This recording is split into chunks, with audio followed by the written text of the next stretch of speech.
Hi,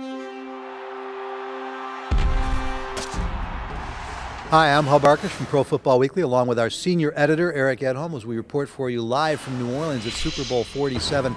You know, Eric, one of the stories that has been interesting all week, a lot of focus on Ravens quarterback Joe Flacco, a lot of focus on 49er quarterback Colin Kaepernick, but really very few comparisons, very little talk about the impact the two will have on the game, who might have a greater impact.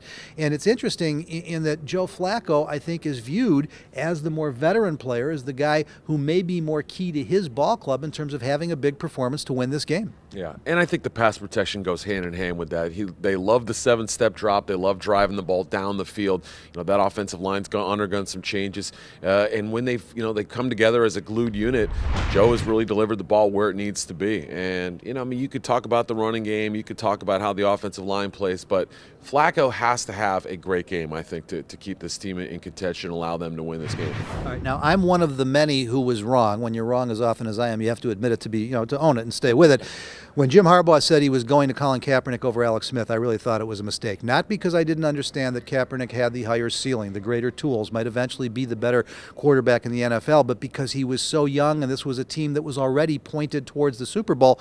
I was wrong. It was the right move. We see that Kaepernick is here now, and yet even this week, even with his performances in the first two playoff games, Eric, one of the questions he's been asked the most is how is he going to handle the bright lights of 140 million people watching on television? It's a factor. There's no question about it. I mean, we've seen this kid look unflappable at times. The image that sticks in my head, he throws the early pick six against Green Bay. They showed him on the sideline, puts his head down for a second, and then brings it right back up. And it looked like he just had that one moment to, okay, I'm over it.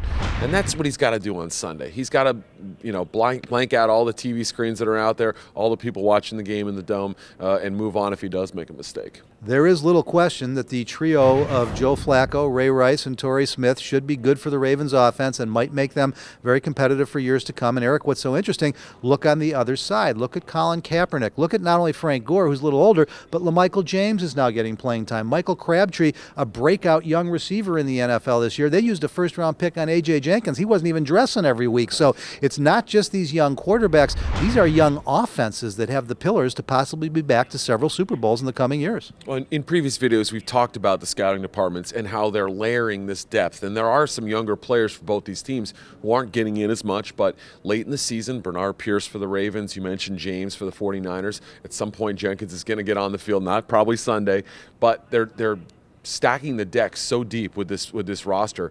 I mean, the people around the league have to be so jealous of the depth these teams have, and I think that's a commitment to scouting as well. The one stark difference between these two quarterbacks, whether it's with a long-term deal or a franchise tag, Joe Flacco is about to get paid. Colin Kaepernick's going to work cheap for a couple of years because of the restrictions of the CBA about redoing those rookie contracts. That'll do it for this report on the Ravens and the 49ers, but for all the best in Super Bowl coverage and all the news, notes, and analysis you need for the game you love, stay right where you're at ProFootballWeekly.com.